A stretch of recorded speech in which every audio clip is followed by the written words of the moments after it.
You are listening to the Beyond the High Road podcast, episode number 8.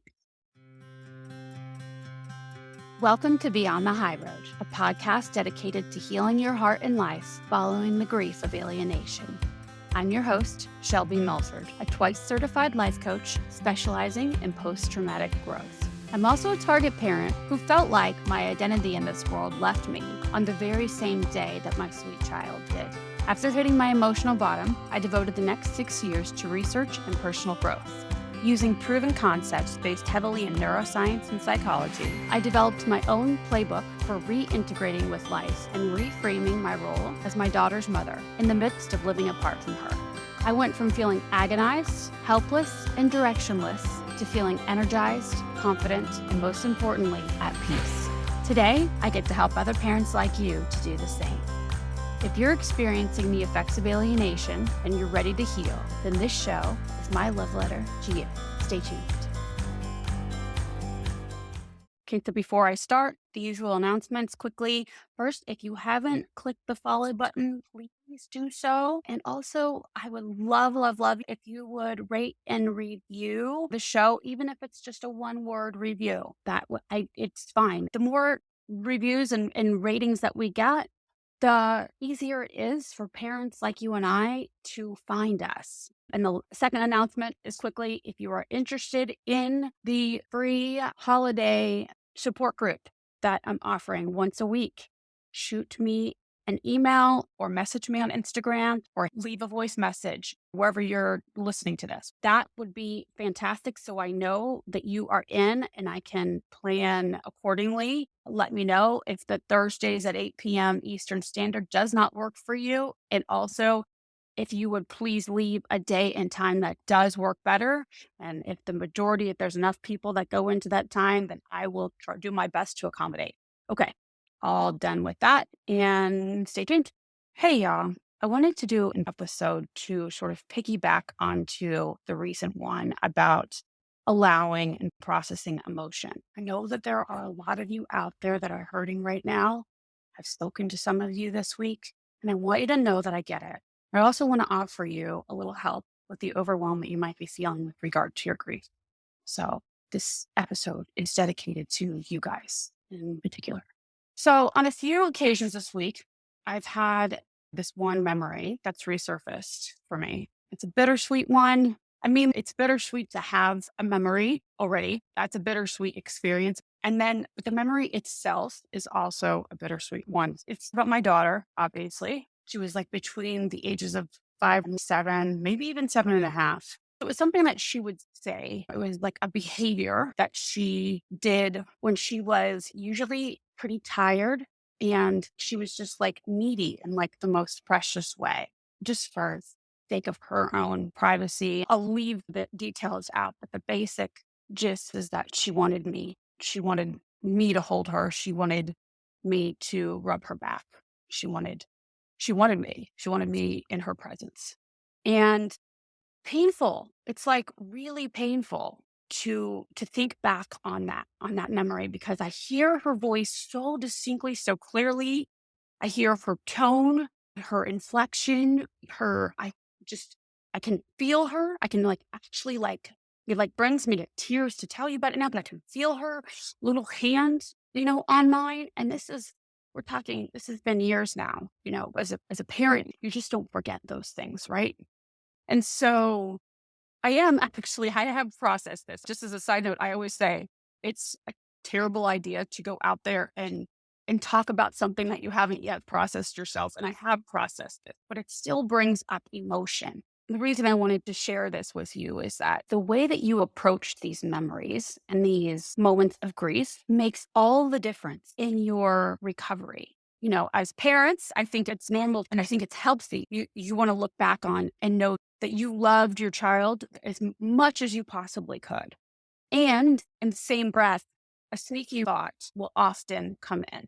And the sneaky one is that you didn't love them. You should have known. You should have known, and you should have paid attention to the signs. You should have this and you should have that, like last week on the should and shouldn't. This is the sneakiness I was referring to. It's funny. I'm just actually getting that, because it'll come up with a very well-intentioned thought, right? I want to look back and know that I did the best that I could for my child, that I provided for my child the best that I possibly could. And that thought alone sounds noble, right? But then a sneaky part of your brain will be like, but did you? So you begin to question your own self. This is a little dangerous little cycle. Now, this memory has come up for me, I'd say about 4 times this week, where I was, in my home. I would say something and it would trigger this memory. And clearly, for whatever reason, this is something that I hadn't processed before, this one specific memory. In the past, a memory like this would have sent me into a days long funk because either A, I was refusing to feel it because I knew it would open the floodgates and ruin a holiday, Thanksgiving. I had things to do, I had family to see. I didn't want that to whisk me away. That's how I would have handled it many times in the past, most of the time in the past. Nope, I don't want to feel you right now. Compartmentalize. We'll deal with you later. But the thing is then I never would have dealt with it. And then also, while you're busy, I call it buffering, right? While you're busy trying to ignore the memory, it's still like low key there throughout that whole holiday anyway, right? You just may not know it. It's just sitting there at the tippy top of your subconscious. Right? So it's always there. It's like, and you're in a funk and you don't even know you're in a funk until like you look back on it. So the other thing I would have done is I allow for the feelings to come up, but then it would make the memory mean so much more than what it meant. In the past, I would have listened to the sneaky part of the brain trying to tell me that I didn't do enough, that I should have known. This is the difference that I'm talking about with wallowing in it or feeling it. There's a clean pain and a dirty pain. When choosing to feel it, I can have two entirely different experiences, right? I can become engulfed in it. I can make the memory become something entirely different than it is by itself by ruminating, worrying, blaming me and others and the alienator, the judgment on top of it, the should or shouldn't talk like we were talking about last week, and of course, the inevitable shame cycle, right? When I go into that whole cycle, I don't end up for you. I promise that you will not end up with your desired result, unless your desired result is to be in a shame cycle or to be depressed. And I highly doubt that. Not if you're using your prefrontal cortex. Not because it could be a habit. Many of us with trauma have experienced trauma in childhood and then, of course, during alienation. Part of our brain and our limbic system, our nervous system, does kind of want to go into the depression because it's something it knows. And it knows that, listen, if we're not going to die, then depression's okay. It's comfortable here. It's familiar here. And we know it. So part of your brain kind of sometimes does want to go there, right? But truly, like your higher self does not want to be in that place. So you get really nothing done in the place of choosing to feel it and becoming a victim to it. So I add to the pain and suffering by making the memory mean this whole story, right? I get angry, I get blamey, and then I go into self-sabotage with the negative self-talk. I would add all of this crap on top of it. It was like self-induced suffering. Or I can honor the memory. You can honor your memory. You can use your prefrontal cortex to moderate, be the moderator for the limbic system and your primal brain as well, and your old way of dealing. You can recruit your prefrontal cortex. And how you do that is by reminding yourself that you want to give the memory its dignity, right? You want to honor it. You want to recognize the pain of the grief. I rewatched the movie Inside Out yesterday. And I did it because I hadn't seen it since it had been in the theater. And actually, it came out in 2015, like 10 days after everything happened with my daughter, after she went to her dad's. Okay. And I was in all in a place. And that movie came out and I went and saw it in the theater 2 or 3 times. But I hadn't seen it since. What I was just getting ready to say reminds me of that. Maybe the movie reminded me of this. I don't know. But it reminds me of when sadness kept touching all of the core memories. Like she had her hand as she was being dragged by joy down the corridors. And she just had her hand out and she was laying on her back and just touching every single memory as she went by. And it is funny. It's funny as shit. I wanted to kill sadness through half of that movie the first time I saw it. But in the end, you need all of the feelings. You do. You need to honor each one of the feelings to get to your desired results.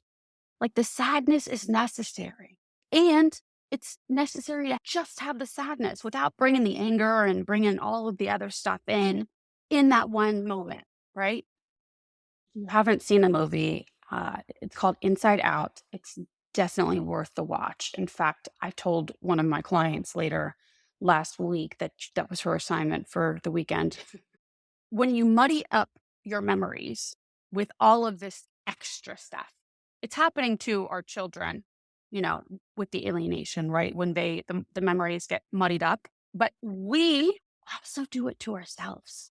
So I think that's very important to recognize because sometimes we are looking over at how the alienator is causing their memories to be less accurate, if I'm putting it nicely. But we're also doing that to ourselves, right? Because what happens is when we don't honor the memory for what it is, for me, it was, my daughter when she was saying those same few words to me, bedtime or around that. When I add in my story about the situation at large and my assumptions of where she was at each time she said that, I've now made this sweet memory into this whole drama, and I can't appreciate the memory for what it is. My point is that you can honor the memory without muddying it up, without adding, dragging your hand across all of the sadness and trying to make it anger or trying to make it whatever you think is going to protect you in the moment, right? So you'll know that you're feeling your pain and your grief in a clean way when the experience and the memory feel less charged, less rushed, less anxious, less angry. You just look at it for what it is. Like it is a very simple, slower, more aware feeling of grief. And also, there is no noise or chatter going on up in your head. Okay. There's no judgment or questioning whether you did it right. Where I feel it physically in my body, it's always in the solar plexus area. Also, there's an absence of tension in my shoulders or in my back or, headachy sort of feeling. That isn't there. Now, this is how I feel it, right? How you may feel it, it could be completely different. The great thing about feeling and honoring the emotion or the grief for what it is that it's so efficient because you're actually getting to the core of the emotion that's asking to be processed, right? That's coming up for you. When something comes up for you, it's asking to be processed. It wants to be recognized. There's a reason it's doing this. The body is amazing. And as a result of honoring it, you think more clearly about your situation as a whole. And I don't know about you, but for me, I used to get so overwhelmed when trying to put my situation into words. There was so much there. There was so many hot buttons for me, and they were all jumbled together. So I could never really get any clarity about which way was up, really, but about how to even describe the situation to myself. Okay. Because I was having dirty pain, I was mucking up the core emotions, the core experiences. Okay. So when you do it this way, you end up finding much more clarity and eventually finding peace, even in the grief. So I'm going to break down the experience from this week. There were two kinds of emotions around this one specific memory. There were like the love and the longing emotions. And then there was like the pain and the grief associated with it, the not being able to have those moments with her anymore. So, as far as the sweet part of bitter, this is what I did with those. And then I'll explain the bitter part after. When the memory came up for me, I just stopped myself for a moment, like intentionally had a conversation with myself and said, okay, it's just a memory. And I told myself to just like revel in the love that we shared, the love that we share, just appreciate those moments for truly what they were. Because when I judge myself and when I bring in all the other noise, then I am basically like the way I see it is I'm cheapening, I'm taking away from the memory and the experiences that we really truly did share together. And I know I never want to do that. I never want to dishonor those very precious moments that we had. Those are real and they did happen. And it's so important for you, for me, for any parent really to truly treasure those. And I may sound cheesy when I'm saying that, but I mean it. Like it sends a signal to your body about your worth when you choose to keep those moments special and sacred and yours. Keep them pure for what they were, as opposed to muddying them up with all of this other story that happened afterwards or around it that had nothing to do with those moments. So basically, when a sweet memory or feeling comes up for you, allow it to be that moment. Isolate that, lift that moment up. Okay. And then you'll notice that you can feel sadness for not having that today, but you won't have a hangover afterwards, like an emotional hangover, the kind of hangover that you normally would when you pile all that unneeded suffering on top of it about this story that you're having around the alienation. And I'm not telling you, just so you know, no way, shape, or form am I telling you to ignore all of the other things that have happened. What I'm saying, what I'm offering to you is that you really value and give those moments, those memories, and that true, pure love that you have for your child or children, give that the respect and the attention that it is asking for. And then similarly, with the bitter part of the sweet, with the grief associated with it, the sadness, I've allowed myself to acknowledge it and feel it. It's taken just like a few moments. Like I told myself, okay, the emotion is here. I allowed myself to replay the memory and it was uncomfortable. It was sad, but then it dissipated. It sort of like broke up and sort of floated away, right? It's like this grief came through my body and then it floated away from my body. Doing this, feeling my grief in segments like this, and like not compartmentalizing, but feeling it for what it was, like for each moment, helped me to unravel it all, right? And have a sense of understanding and control over me and control over the situation.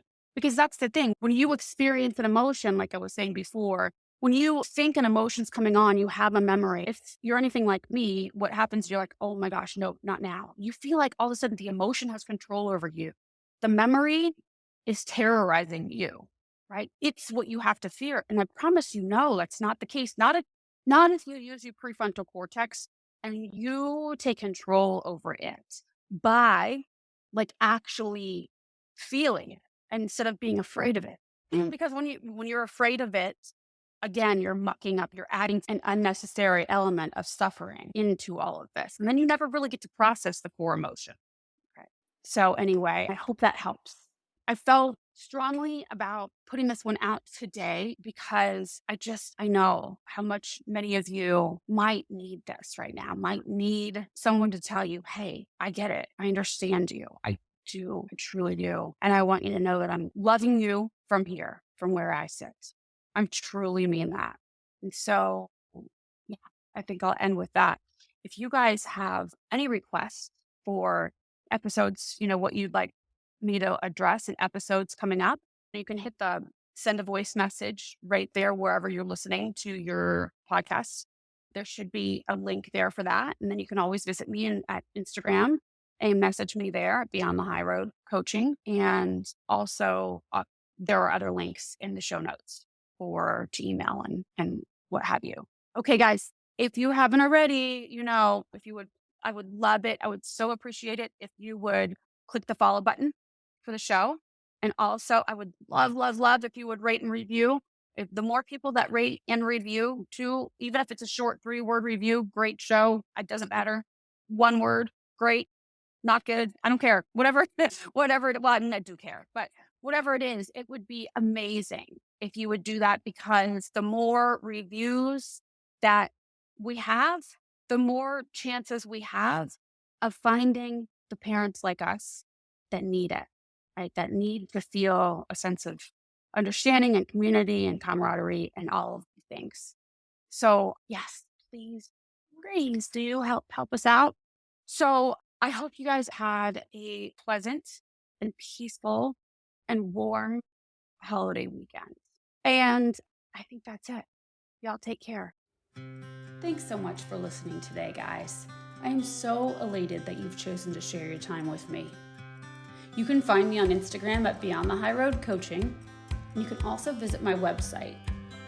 If you liked what you heard today and you would like to hear more, please click subscribe so that you can be notified of new episodes. And thanks again, y'all. You are already in my heart. Till next time.